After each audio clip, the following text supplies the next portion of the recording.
So, yeah.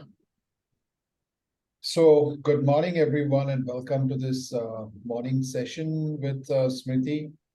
Um, the conscious living community, which I have been working to build, and it's come over a period of time as I started sharing on my wellness journey. I think first I started sharing more about the physical, elements of the wellness journey. It was more to do with how did I overcome my diabetes and how did I overcome my obesity and all those things that I'm sharing. But more and more as I got into it, I realized that it is not just the physical, element that we talk about. The mind plays a very big role in the physical manifestation. So I literally could sense that my the diabetes happened to me the second time.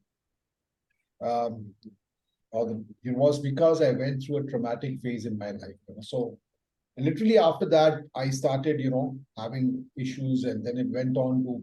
So I actually realized that the mind plays a very big role in the overall well-being. And so then I started moving beyond just the physical. So this group actually, which started more like a physical, you need to work on obesity, you need to work on diabetes. It's now grown from there into, actually looking at the entire gamut of a conscious living, as I call it. Because I do believe very strongly that we are here for some purpose. Each one of us is gifted something which is very unique to us. And we're just out here to, and one is learn lessons from life. There are going to be a lot of lessons that will keep on happening through it's like literally going through a course. It's like you're sent on an education course, you literally go through all that. And then you keep on learning and you're evolving and with that. And I was thinking about it, and it struck me that Smriti would be a very good, guest to have to speak to all of us, because she is somebody who I know personally. I mean, we worked together in my very first job. We worked together, and she was always very, very bubbly, lively. I mean, I remember from those memories. And then I connected with her almost after 20 plus years, I think. Somewhere we just connected, and I've seen her journey going through the difficult phases of her life. And I found that she had still the energy, and I was like, how the hell, after going through all this, how can Smriti, still smile all the time and be in such high energy?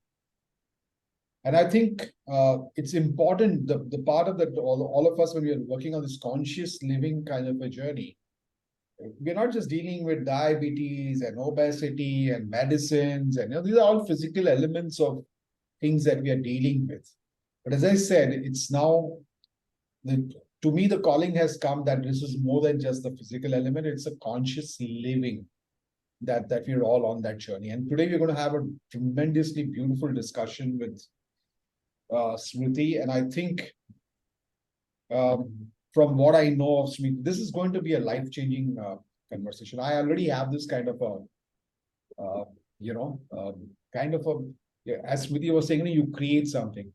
For me, this is already created in my mind, and this 1 hour is going to be life-changing for me and for anybody who's here on this call. Because there's a lot to learn from Smriti. There's a lot to pick up from Smriti. All of us go through our own challenges, and something that we can pick up from Smriti is she's done a lot of stuff. When she went through this, she's been into healing. She's learned from the best of the people all over the world. She's connected with them. She's learned from them. And she quite freely, also shares. She runs her coaching sessions and does all that.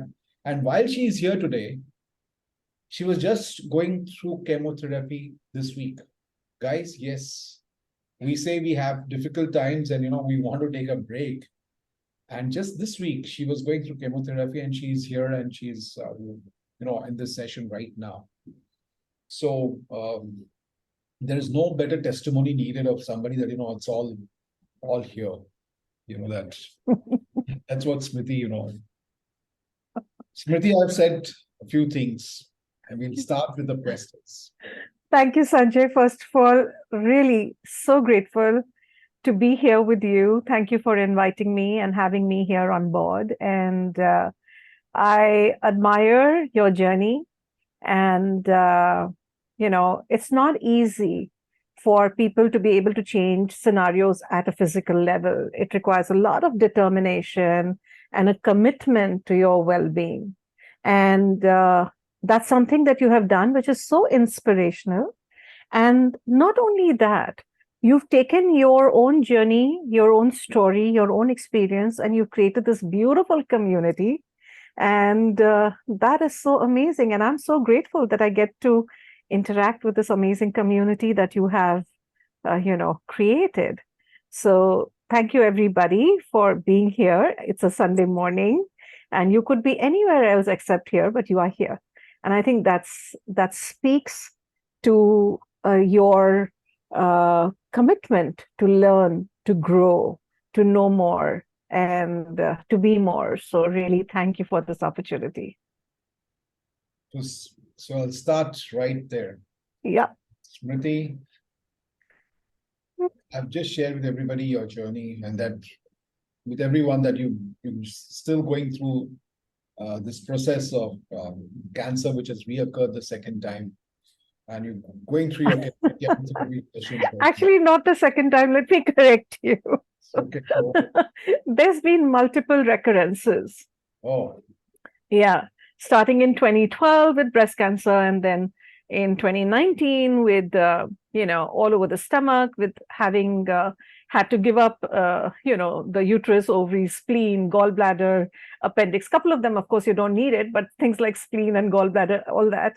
And then it recurred and it went into my lungs. And so since 2018, technically, I've been a fourth stage. I have been having a fourth stage diagnosis. And in 2019, when it went into the lungs, it was literally like, we can't even promise that you will be able to live through this. And there were no guarantees. And it's a very rare form of tumor, which happens to 2 in a million. So there are not even any clinical trials available or any kind of treatments available. I'm not eligible for immunotherapy or anything like that. So and then the tumors keep flaring up from time to time. So every time they flare up, I go to the hospital for chemos. And when I'm not going through chemos, I'm going through target therapy to keep it under control. So that's my life. I'm in hospital every 3 weeks for a treatment. So that's how it goes. And so in between those treatments, I live my life, right? And I thrive.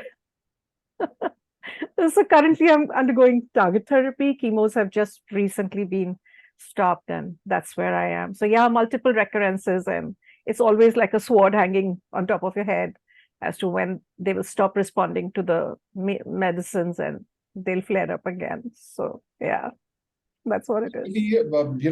This what you're sharing with me, that the sword hanging on your head all the time. How do you live with something like this? I mean, how can you smile through all this? I mean, this is something which is, I'm sure a lot of people deal with smaller things like diabetes and obesity, and and here you are dealing with something which is life-threatening. It's there with you, and I see you always. You live your life in between. You say, yeah, I live my life in between those cycles. So it's scary. Like the first time I was diagnosed, it was scary. The time in 2019 when I had lost some 25 odd kilos and my platelet counts were at an all-time low, and like even if you touched me, I would get bruised, and I had no idea whether I'll wake up the next day.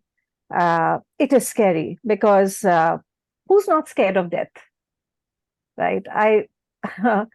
It is a scary subject because it's more scary because of the thought that you will leave your loved ones, right?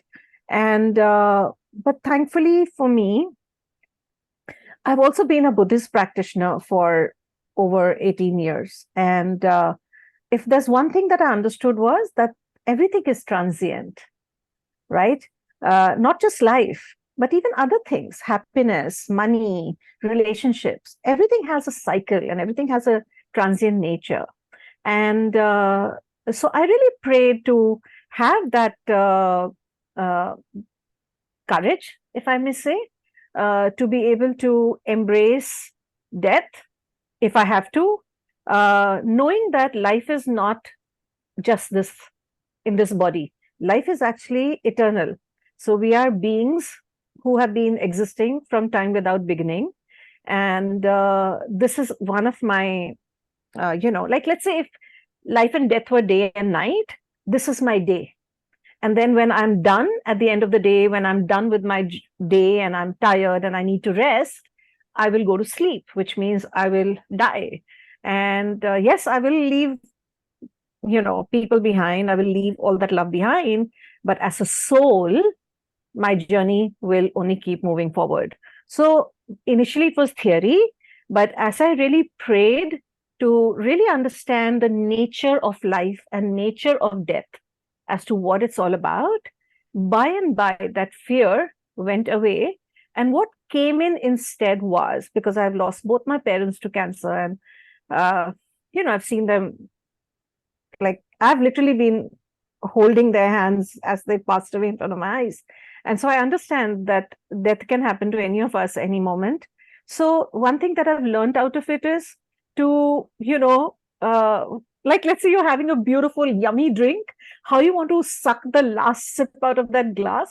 So it's like that, really savor my life and enjoy my life and do everything that I really want to do, which of course I can do, within my physical limits, but to really live thoroughly and not waste my time, cribbing and complaining of what's not, and live in fear. I mean, whether I fear or I don't fear, when the death has to come, it will come. I'll go. So what's the point in living in fear and messing up my current present? Right? So make each day, like one of my mentors, Dr. Daisaku Ikeda, he says, like live each day as if it's your last. So that's how I live. That today, what is it that I would love to do in this day? And I go ahead and do everything that I possibly can do. So yes, it's not easy, but somewhere along the line, this perspective and my prayers have helped me. This perspective is a beautiful perspective that you share, that, that it's like a yummy drink that you're having and take the last sip literally as much as you can squeeze out of life. Yeah. A perspective that really shifts. And that's what exactly I believe in. I say that every day is that you get up every day, it's like, and you don't know tomorrow. You really don't know tomorrow. Yeah, I only know one thing, that when I go to sleep at the end of the day, I want to go to sleep without regrets.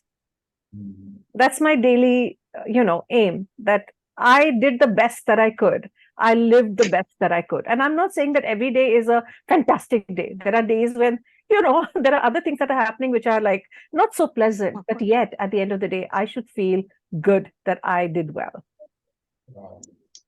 Wow. I think that's a very strong perspective for everybody in this, when I say conscious living community that we are into. This, what Smriti is sharing, there's this very one thought that she's left us with, is that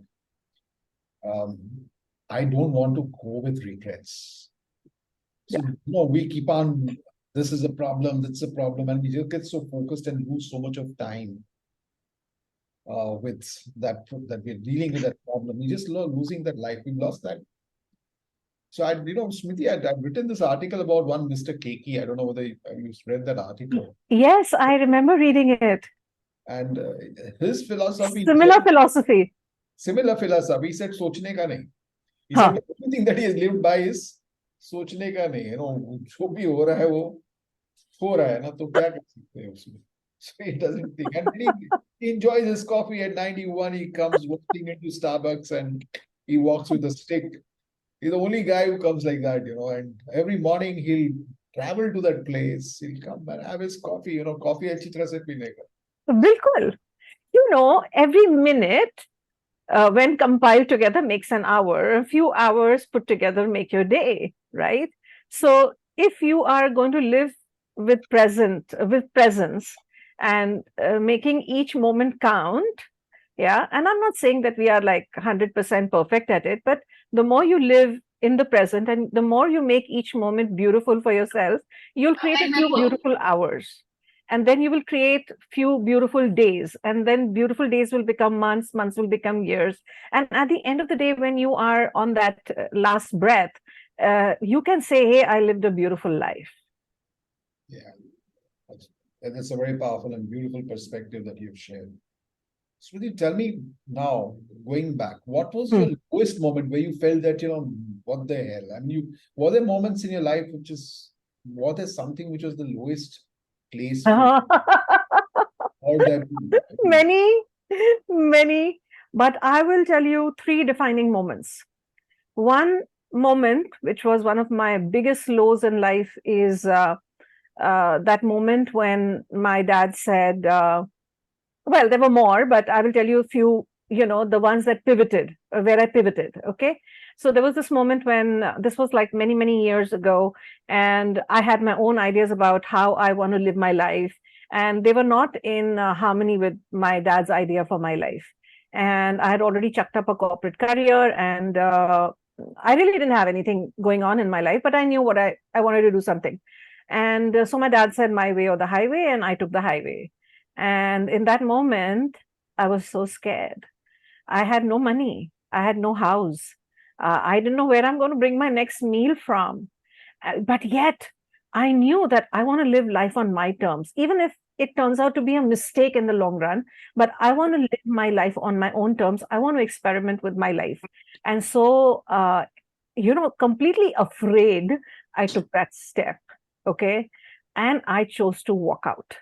And I had some shares from my corporate days, and I pledged them, borrowed some money, rented an apartment, and I started my life. And, you know, uh, well, I do believe in God's grace.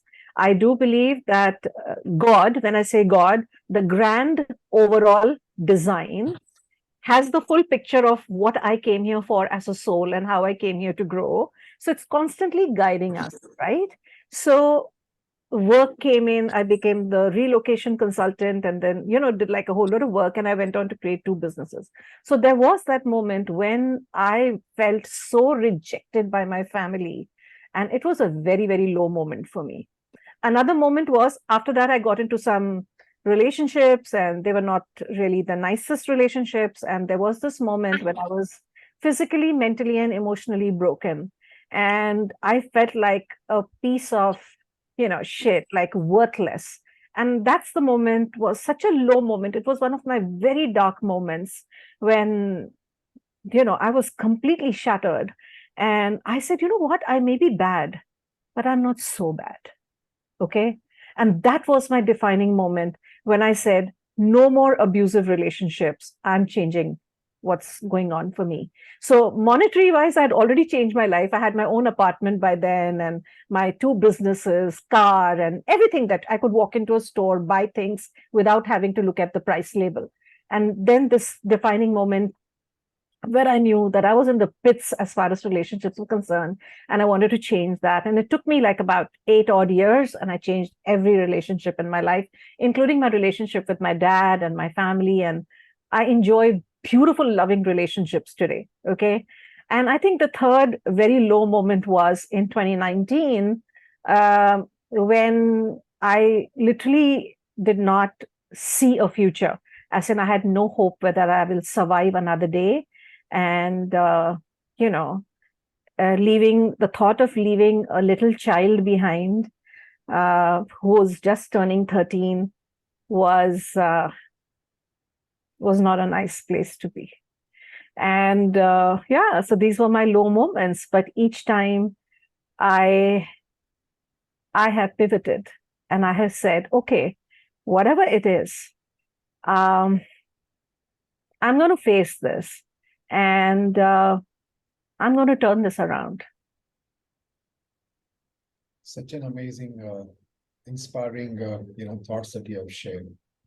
Now, in these low moments, I mean, one of the things is people go through low moments. Many people break down and break down.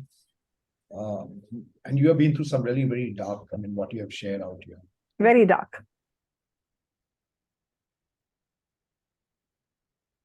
Sanjay, we can't hear you. Just give me a minute. I'll just, something has just come on. Sure.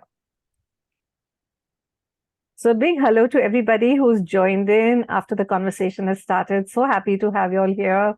And I invite you to also put your videos on. Would love to see you all. Doesn't matter if the lipstick is not in place, the hair is not done, you're not wearing a happy shirt. Thank you, Piyush. Thank you, Apu. So good to see you all. Yeah, yeah. Yeah, hi. So I'm back here. Sorry for this small break. Something suddenly come up. Smriti, this what you have just shared, these kind of breakdowns. People break down, right? Literally. Here people break down with small things in life.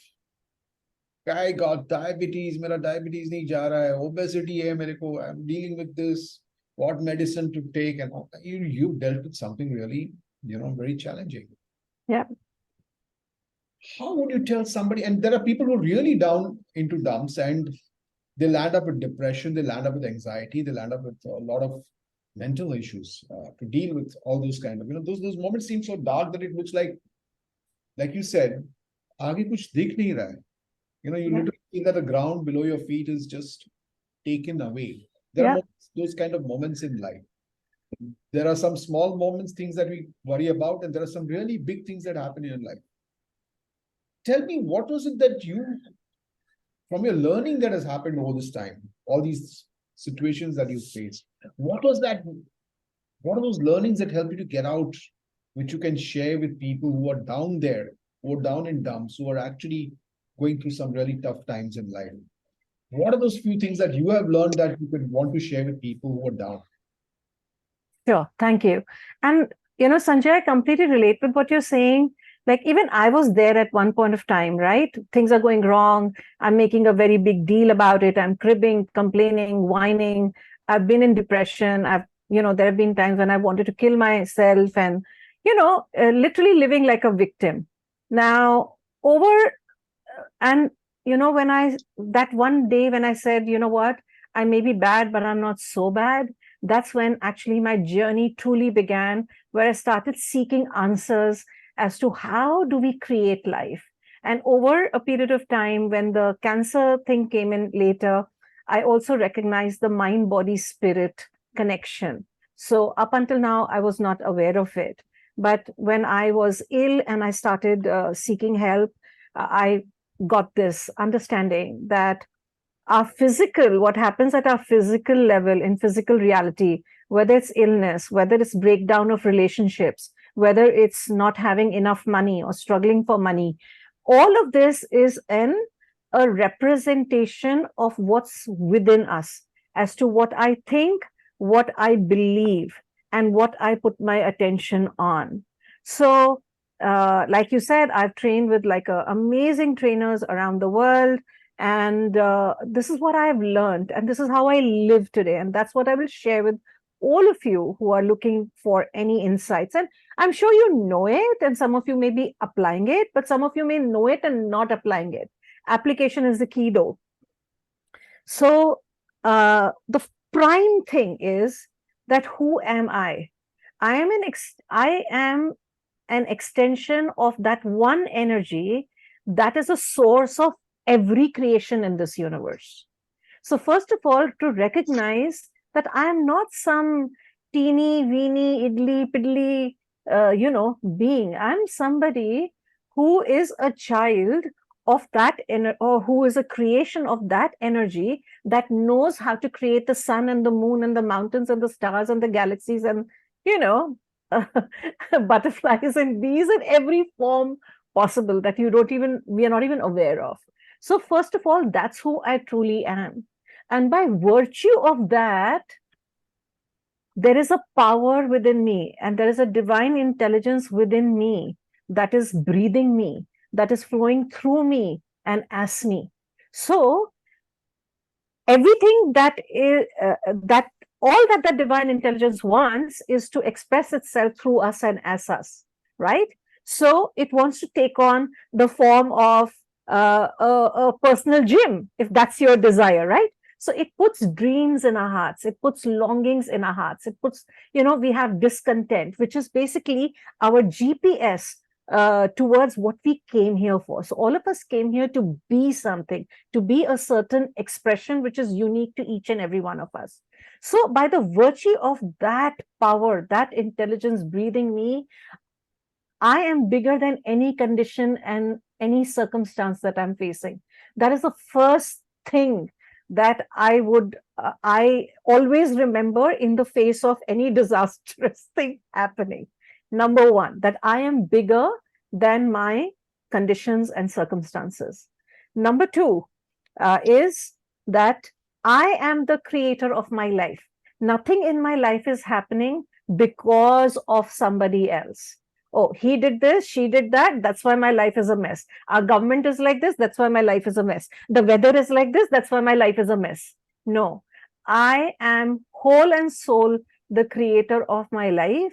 Before I took birth, and I've studied all of this, before I took birth, I decided what kind of experiences I wanted to have, what kind of growth learning I wanted to have, what kind of energies I wanted to transform, what energies did I want to balance. So before incarnating, we choose what we want to have as our life. And so each situation that occurs in our life is only our own curriculum for growth that we have set for ourselves. Nobody else has set our growth curriculum. So School of Earth offers, you have the free will and the choice to choose what curriculum you want. So everything that is occurring to me is not bad. In fact, it is my curriculum for growth, and it is God's grace that I'm being led to all those situations which look disastrous, but they're actually my curriculum for growth. So there's a lot of gratitude whenever something is happening, knowing that life is. Can we mute Ankur? Yeah. So anytime anything that happens which is kind of bringing you down, remember that this is an opportunity for you to discover who you truly are. There is strength in you, there is courage in you, there's kindness in you, there's wisdom, intelligence in you that you've not even tapped into fully yet. Okay. So every situation is an invitation for us to grow from. So life is always working for us. Life is never happening to us. So this is the next thing that I live by on a regular basis when I feel like, when I have the temptation to be a victim and, so life is happening to me and why the hell and maine kya bura kiya tha, trust my luck, all that drama, I don't do anymore. I used to big time. Now I don't. I'm not a victim. I'm the creator of my life. And let me give you the implication of this. If I do not believe I'm the creator of my life when bad things, so-called bad things are happening, then how are you going to be powerful enough as a creator to create good things in your life? So unless your identity is that of a creator, that I am the creator, it's very difficult to create wonderful things in your life. So take charge, take responsibility. That's what I did. I took 100% responsibility for every creation in my life, whether it was those abusive relationships, whether it was, no money or being shown the highway, nothing. I have complete gratitude for all those scenarios. Yeah. And then another thing that really, that what I have learned as a creator is what I put my attention on is where the energy flows. And that's what I create. So we are abundant beings living in an abundant universe. So whatever you put your attention on thrives in abundance. Means if you're putting your attention on, I don't have this, I don't have this, why the hell don't I have this, right? If you're putting your attention on lack, you will create abundant lack. Okay. So what you put your attention on, you create abundantly. So if you're constantly putting your attention on, I have such idiotic people in my universe, or I'm not supported and such and all of that, then that's what you will have more of. If you say all the time you're saying, mera to naseeb hi kharab hai, you will keep creating scenarios which will reflect to you that kharab naseeb. So you and I have free will. We get to choose what we want to create. What we put our attention on is what we abundantly create. So now I'm not saying 100% of the time, but much, much more than before, I'm very conscious about what I think and what I put my attention on. Okay, because when I'm in the hospital every 3 weeks, it's very natural for my attention to be put on cancer. But is that what I choose to put my attention on? Yeah, this is something that I've got to do. Just like you would go to a gym to build muscles, I have to go to that particular place to, get some infusions, which, maintain my body. That's all it is. I don't make a big deal about it. I go through it. I carry my, my reading or I love doing word games. So, I do all of that and I keep myself in a great space.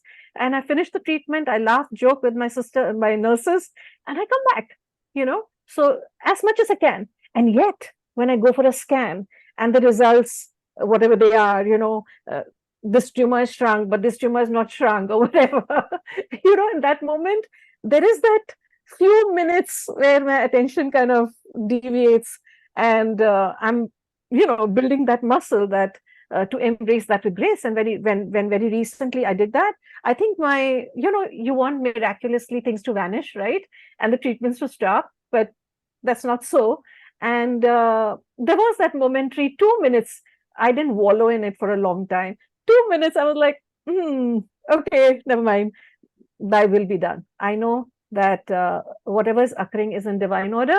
And so I'm able to move on. So these are the few things that I live by now, that everything is in divine order. Life is working for me. And I am bigger than any condition or circumstances I'm facing. So in this minute as well, like in June, when I was going through intense chemotherapy, I came back from a session where I felt almost dead. I had multiple life-threatening side effects. And my stomach was a battleground with lots of injections going in morning, night to control the clot, control the sugar and all of that, which were side effects. And I told my husband, I said, you know what, I think I'm done, because this time when I came back, I was feeling dead.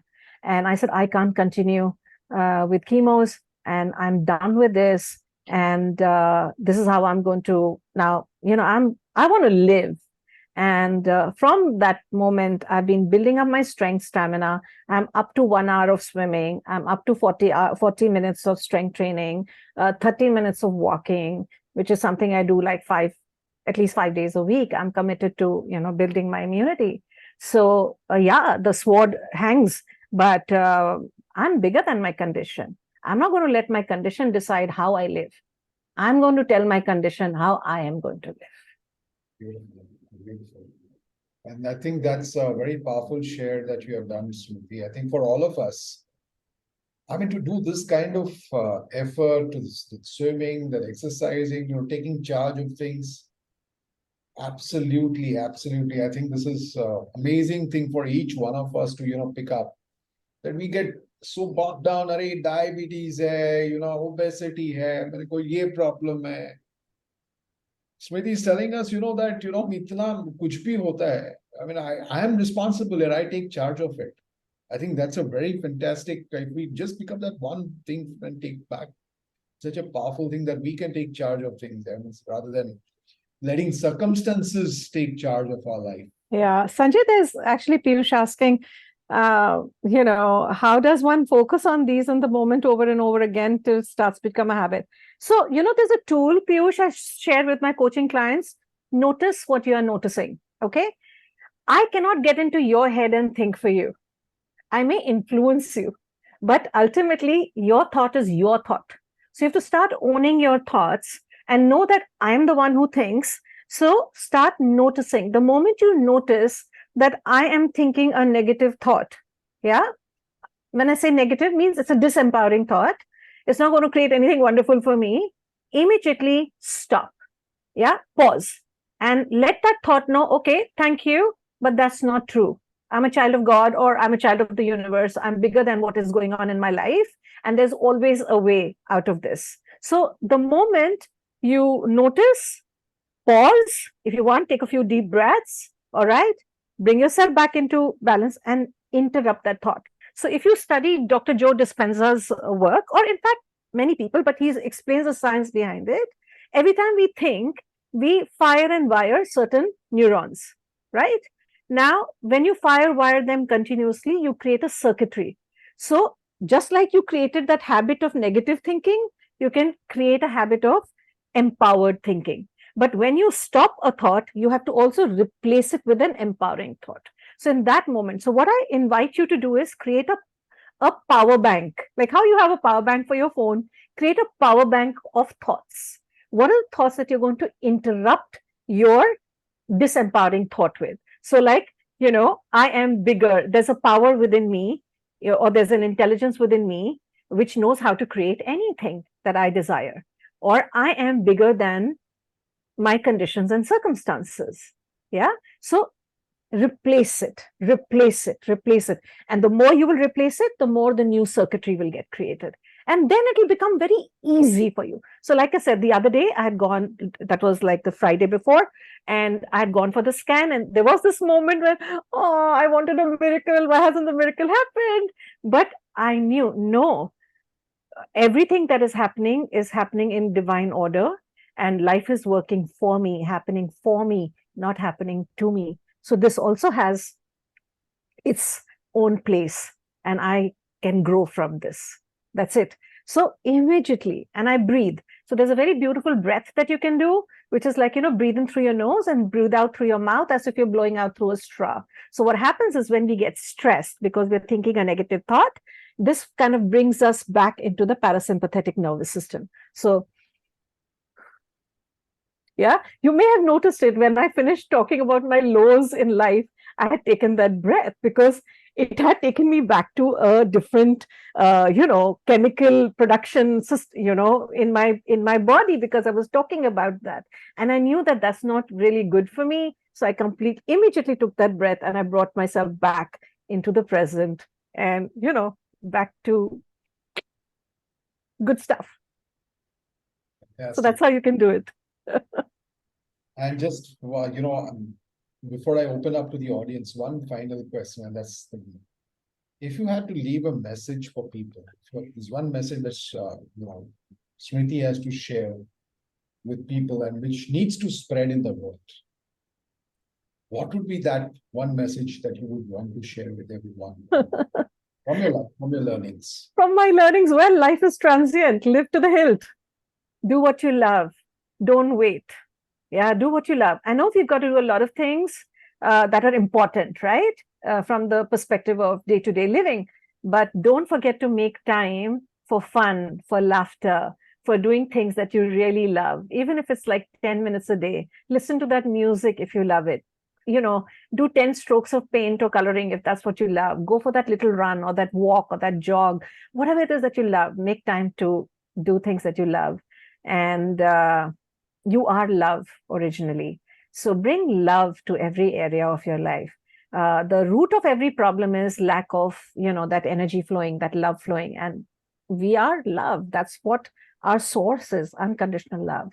So bring love to every aspect of your life, whether it's your business, whether it's your money, your money reality, whether it's your relationships, your health. Bring love in. Love all the tough circumstances that you're going through. It's only love that will change it. So bring love to your life. That's what I want to leave you with. You're bigger than your conditions and circumstances. You can change it with love.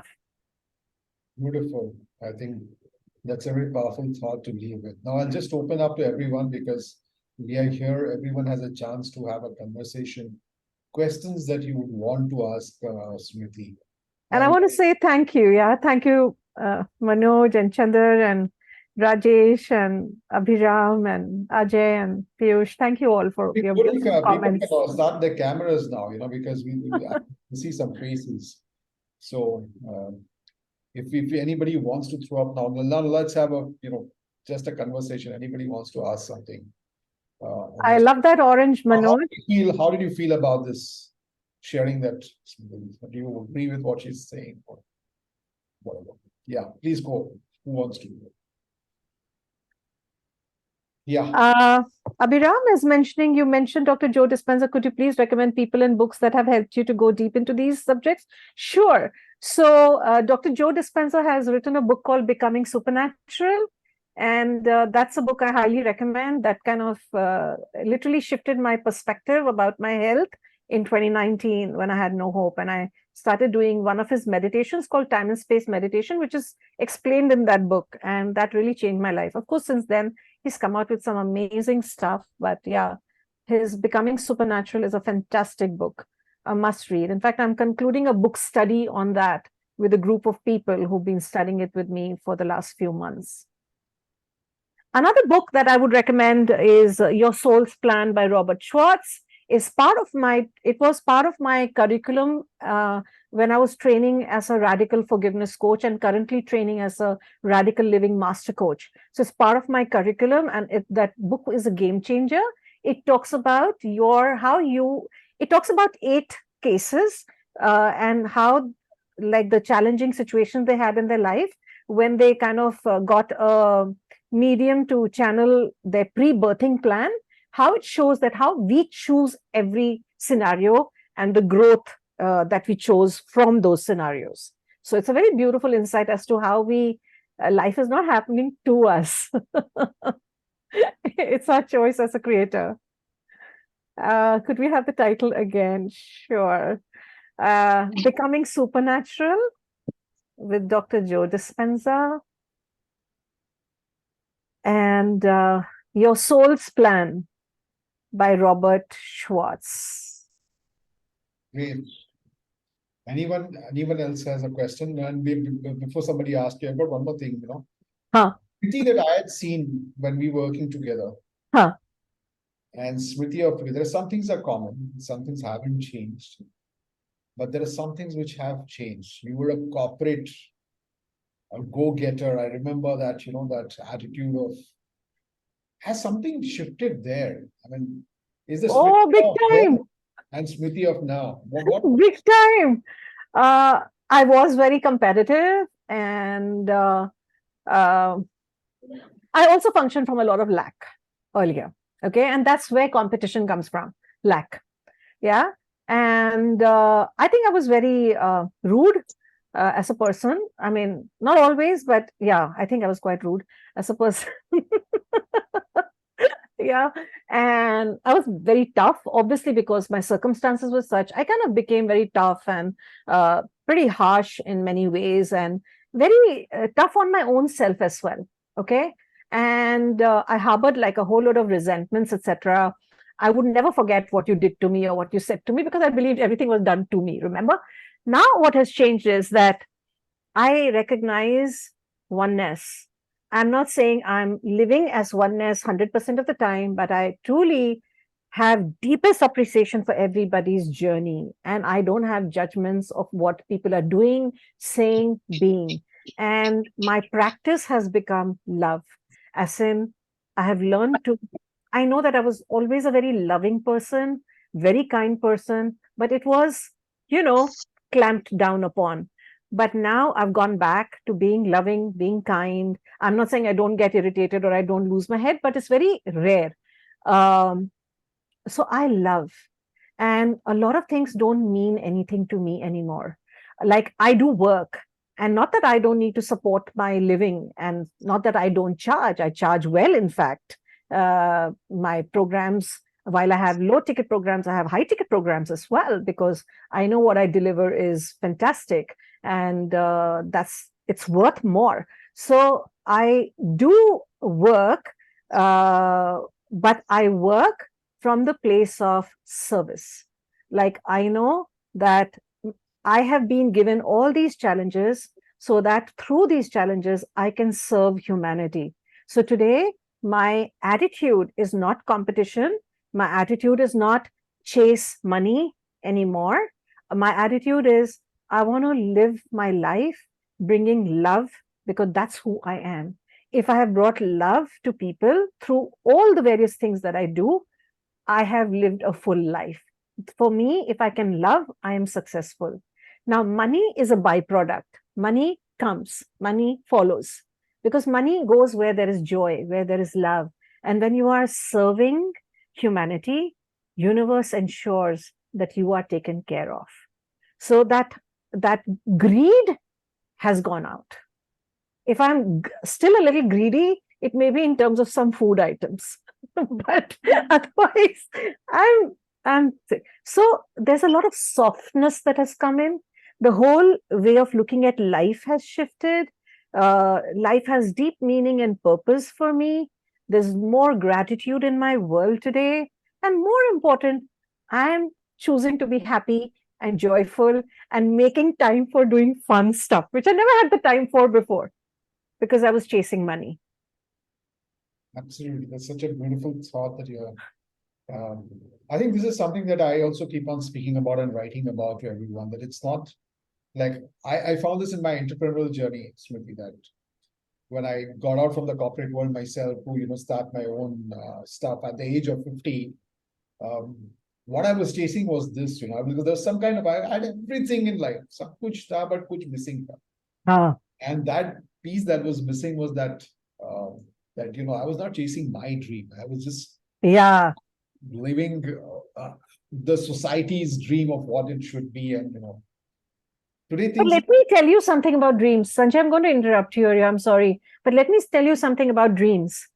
Dreams are put in our heart by life because they are exactly what we came here to have as our experiences and to grow from. So if you have a dream in your heart, no matter how impossible it seems, the very fact that you can dream it means it exists as a possibility. We live in a world which is governed by a law called law of supply, which says that anything that you can think of or dream of already exists in an energetic form. So the more you dream it, the more you put your attention on it, and which is what I teach to do vision work and dream building, and of course actualizing it. The more you live it, and you become it rather in your thoughts, in your words, in your actions, in your emotions and feelings, the more you can actually physically actualize it in your universe. So dreams, pay attention. Discontent, pay attention. Your discontent shows what you really would love. So always put your attention on what you would love and do what you can from where you are with what you have. That's something that I'm an expert at. I have always done what I can from where I am with what I have. So, like, for example, if I had good health, what would I do? Oh, I would dance. Okay. So, till you can stand and dance, dance on your bed. Put on the music, groove in your bed. Okay, what else would you do if you had good health? Oh, I would love to visit friends and catch up with them and go for meals. Okay, but right now you're isolated. You can't do that. So what can I do right now? Oh, I can, connect with my friends on a Zoom call, see them face to face, send them emojis, send them, hugs, stickers. I'm a big sticker fan, right? So I keep sending all kinds of stickers. So I experience those same emotions. Had I met you physically, I do them virtually. So do what you can from where you are with what you have. So let's say you're in a job, but you have this entrepreneurial dream in your heart. Okay, stay with your job because it's providing you an income. Bring joy and love to what you're doing in your job and simultaneously start dreaming of that entrepreneurship, that project, and start sowing the seeds and let them germinate. So do what you can from where you are with what you have. Your dreams are your guides, they are your GPS. They are Beautiful. the ones that keep you aligned with your soul plan. So beautiful. I think a fantastic, conversation we've had so far, Smriti. Lot of pointers that you have shared, which are so very practical. It's not no longer theory. I think No, this, it's not theory. I live it. and that's what I'm saying. So, but I keep on telling people, it's not. See, why did I shift these groups from just being a diabetes and obesity and focus on that to saying conscious living? Is for that very reason, because when I started this journey, for me it was very physical, and Yes. this time I've realized that it is not physical, it has got something more than the physical. See, we just focus on that, and then we focus on our reports, right? Arey, aaj mera blood reports aaya, I am not perfect, I have, my HbA1c has suddenly gone up, or my this numbers are here, or and we get so worked about it. It's just that wherever you are, what you can do is what that's what's there in your control. And I take charge, and I say, I've got this one line Shruti says, I am the CEO of my life. Absolutely. Bas my CEO. Matlab wo ek, once I got that, yeah, I am the CEO of my life, I created, yeah. When I wanted to create a storytelling company last year, Smriti, it took me 1 week from the time the dream to actually being in that office and exactly the place that I wanted. I mean, I was there in that place. So I completely believe the power of what you're saying. It's really very powerful. Today I wake up with a dream every morning. I say, Aaj kya karna hai? I ask that question in the morning. What do I change in the world today? That's my first question. And then Yeah. I begin the day, that's how. And who do you want to be today? Yeah. Who do you want to be today? Always ask that question as well. Who do I want to be today? So if I'm a person living my dream life, who would I be? Would I be confident? Would I be more positive minded? Would I be more love? Would I be more courage? Would I be more kindness? And then live as that today. Beautiful. Absolutely. Any questions, anyone? And Smriti is here with us. Yeah. Can I ask a question, please? Yes, go ahead, Piyush. So you talked about dreams and purpose. Uh, for me, I think one of the things that happened is in the corporate rut that I was in for a long time. I lived a dream till it was not satisfying anymore. Yeah. It kind of fell off, and from there it has been a bit of a struggle to figure out what is it really that excites me. What do I really want to do? So how does one find that spark, that purpose again when things get put to question by circumstances? Thank you. I completely get that. Dreams also have a cyclical nature. Okay. So the dreams are not like, okay, if this was my dream 5 years ago, it has to continue to be my dream. So it has its own life. So you living that life in your corporate career, that was what your life's purpose was at that point of time. Now it has served its role, and now you are here with a blank slate. So the way I look at it, Piyush, is I ask myself, what would I love? Now, sometimes we do not have the answer right away or the awareness right away.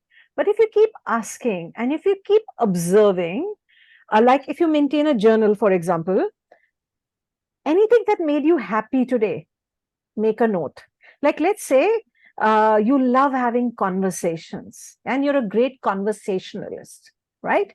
Then, like Sanjay is, yeah, he's a fantastic conversationalist. So, what has he done? He's taken this ability to have great conversations, and he's created conscious living, and he is, in out there in the world sharing stories, bringing people together like he's done for us today. So he's used a skill, a talent that he is inherently blessed with. And all of us are blessed with some talents, mind you. And he is doing something with it. Now, normally what happens is when we're looking for our passion, our purpose, and all of that, we also want it monetized. And not everything gets monetized, mind you. So you sometimes have got to start with what you love, what lights you up, even though it is not cannot be monetized. So what happens is then, like, let's say, give me one thing that you actually feel damn good about yourself or life when you're doing it, whether it's eating food or going for a run or whatever. What is one thing that really lights you up? Two things immediately. One, in a conversation, if somebody can stress down a bit, feel happier, bring a smile, and exercising. Awesome. So those are two things that light you up. So you have an ability to help somebody de-stress, right? See how you can develop that skill. And then you also have this thing about exercising. So would you like to consider, now these are two things you told me. Now, if I start doing a deep conversation with you one-on-one, we'll find a list of another 4-5 things for sure. But to go with what you've given me right now, what I would look at is that if exercising is something that excites me and I have this natural ability to help people de-stress, I would love to combine the two, where I create a platform where I get people on board. That is, if you want to be an entrepreneur. I always think like an entrepreneur, but even if you're doing it for a corporate. So where you combine exercising and using that platform to help people de-stress, because exercising also involves conversations, getting a person to move, and helping them to release all the toxicity, etc. So that's what I would do as an entrepreneur. I would combine my love for exercising and my ability for helping people de-stress. I would marry them, and I would create a platform, a business out of it. That's what I would do. So I will just add my experience to what Smriti has shared with you. Which is exactly what I have done. Is if you really look at it, this community that I'm running, the wellness community, for example, the conscious living community. The other community I'm running, which is storytelling. It's basically that whatever I have got as talent, I've got as skill, and what's really I'm passionate about, what lights me up, I've just gone and created by giving, by absolutely freely giving. I'm not even looking at the monetary value of what I'm. There's nothing which I'm not even monetary value. I'm looking at all this, but I'm just taking what I've got. I've created all this, and I'm just giving, and that's I feel most alive. The first thing is that, is it making me feel more alive? It really makes me feel very good about it. I really love to, study on wellness, on integrative medicine. I love to get into these subjects. What have I done? I'm not a doctor. I'm not a nutritionist, but I have gone deep into it, and I'm just giving and learn, practicing and giving, practicing and giving. And I'm just that. So this is the first step where something might open up for you out here on this journey as you do it. So point is, how do you get further and further? This is something which I've learned from my son, actually. And my son became a fashion photographer. So when he became a fashion photographer, he had he wanted to become. So at the age of 19, he wanted to become a fashion photographer. No experience of it, nothing about it. He just picked up, he learned from the YouTube, from here, there, and he started doing free shoots. Matlab, he used to, put money from his pocket and book the studio. And he used to put money from his pocket and pay the models. And he used to do all that. And for almost 1-2 years, he was doing that. And I was asking him, son, are you serious that you want to do this? You're only putting money behind everything. He used to go and work free for people. He used to go and stand in the studios with the best of the photographers and just, be with them. And he is today, I look back now, he's 7 years down. Today, when I look at it, 28 years, his calendar is booked. Yay. He's worked with the best of the celebrities that are there in the business. He's worked some of the best national and international models and he's done all this because he started doing it and he went on, he did not even think of money. So the first 2 years, he was not earning anything, literally. And he was so sure that this is what he wants to do, he never got distracted. There was wedding photography that came in, for example, big money. You go here, destination, there's a lot of money out here. He said, no, I just don't want that. That's not me. I don't want to do that. This is what I am. I want to do this. So the clarity. So I've learned from him these two things which are there. One is you first invest and give. He's putting his, he's literally giving his time and money, not getting anything back in return for the first 2 years. Second thing is he's very focused on where he wants to go. He's not getting distracted on his path where he wants to go. And today his calendar, as I said, touch wood, is blocked. And he is, done what he wants to do in life. And even on a weekend or a Sunday or a Monday morning, wherever, he loves to do this here. If you call him for a shoot at night, 9 o'clock, he'll go very absolutely thrilled and, joyous. People here bolega weekend, thank God it is Friday. There's no thank God it's Friday for him. No. It's Friday and Saturday. If you call him for a shoot, he will just love to jump and go. So that's the way it is. And it shows in his clients. Yeah. Clients see that. His passion is seen by the clients. Shahid Kapoor wants him for every shoot that he does. He takes him everywhere, literally. For example, and I keep on asking him, what the hell? Why does he go? This is the thing that rubs off on the people or the clients that work with you. And let me give you the science behind this. Yeah. Sanjay, sorry. The science is that life loves life. Okay. So life is about thriving. Our nature is abundant. So the more we do things that light us up, that bring us alive, the more you attract, because your vibration becomes that high vibration. And the more you draw into your life, all that is high vibration. And that's what's happened with the sun. That's what's happened with me. That's what's happening with Sanjay and a lot of other people.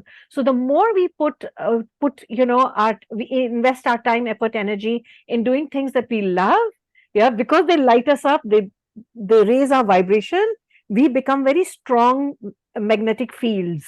And we draw, by law of vibration in the universe, we draw to us whatever we are a match to. So I'll give you, Smriti, one more thing I'll give you. Huh. Yeah, there was one colleague of ours, both of us in Data Pro times. I don't know whether you remember this guy, Ajay Chaudhary. He used to be one of the assistants who used to work with me. So his standard dialogue used to be, Pagar kitna, kaam kitna. He used to always say that. He used to always, I used to ask him to do something, which is beyond this thing. Pagar kitna, kaam kitna. It was literally, he used to, equate everything into how much he's earning. If I'm having that attitude, and there are people I work with today in business, I work with a lot of freelancers. Some of them have got that kind of thing, and there are some who just enjoy to work with. If I had to give business, if I had to, go, ಹಂಗಂದು ಗೊತ್ತಾ bottle ಕೂಡ ಓಪಚಿತ್ತೆ I would give empty bottle somebody is on not on a mute. I would give it to the person who is absolutely joyous. I think you can mute Prashant. Sanjay, take a second. No, somebody is on, I don't know. So I'm just saying that this attitude of, am I adding joy to what I am doing? Yes. So first of all, as Smriti has done today, beautiful sharing. But if I had to tell you from my own experience and what I have seen and what I'm seeing you Smriti do right now is that, yeah, it has to be joy. I should feel good about it. And it is not about money. Money will come at some stage. But first of all, go with that energy. It's telling you something, telling you. It was so uncomfortable in the corporate world. I had good salary. I had a good, I had a cabin, which I still love. Corner cabin, as they call, this, you have reached your ultimate, right? A corner cabin in the place, respect, money, 10 years to go to retirement. Everything is set. Yeah, my workplace was 10 minutes away from my home. That was also beautiful in Bombay. I mean, I had 15 minutes of travel. That's it. Everything was set, comfortable, but I was unhappy. And that's what Smriti is saying. These are the signals. If you don't move, the universe will move you. I'll tell you the other thing. You'll get fired. If you don't move, the universe will move you no matter what. It will move you out. Somewhere or the other, it will just, create the circumstances for you to do something. You have to take those signals. If you don't do it, you will miss those signals. We miss those signals. So Piyush, please keep asking, if I could have anything in the world, yeah, what would I love? And then follow that, act on that. And some people have the advantage of having money to support them while they are pursuing this. But if you don't have that, it's not, like I said, it's not necessary that you have to quit what you're doing to start something. Do it simultaneously. Start creating a little time in the evenings or on the weekends, but start doing a little bit of it. Start sowing the seeds. And over time, they will sprout. And that's when you can say, okay, I'm ready to make the move 100%. And then you can quit fully. For some people, it may not be practical because you still have your day-to-day life, expenses, etc. to take care of, and you just can't, and you don't have investments or savings to put yourself on. So if that is a scenario, no need to completely 100% quit, but start creating space for it in your life by doing it. Smriti, I hope that helps, Piyush. I think Thank you. And we've come to the end of the time. Smriti, one question: how does anybody stay in touch with you? There is a group that you have, right? WhatsApp community. Yes. About this I have a WhatsApp group, live sessions with Smriti. Can somebody share that link here on the WhatsApp, or you could share it on the community group later? So you can be part of that group. Yeah, anybody wants to join her and be with her, please either ping me or I'll put it in the group and you can join her and stay in touch with her. Smriti, let me thank you for being here, for sharing your thoughts with all of us, and the joy that you are always, and every time that I speak to you, the energy that you bring, there's a lot of insight that you bring to me, and I'm sure it's there with a lot of other people who are being here. It's just really beautiful. The conversation was beautiful. There's a lot that we have learned from you today. And hopefully we will take some of that learning back into the world and do our bit to live from that message that you have shared with us. So thank you once again, Smriti. Thank you for having me, and thank you everybody for being here, for your time. Stay blessed, loads and loads of love, and have a wonderful Sunday. And thank you for all the beautiful messages that are coming in. And Sanjay, keep going, darling. You are awesome. And like I said right in the beginning, I think what you're doing is amazing. God bless you. May you all grow from strength to strength. Thank you, Smriti. Thank you. Thanks a lot. Thank you everyone for being here at a very short notice. Thank you. Thank you, Sanjay. Thank you, Smriti. I think it's wonderful, Sanjay, for organizing this event. So 3 cheers to Sanjay. Yeah, hip hip hooray and keep All of going, us, darling. Smriti, All the best. Yeah. Thank you so much. Yeah. Bye-bye. Thank you, Smriti. Bye. Bye. Bye. Thank you.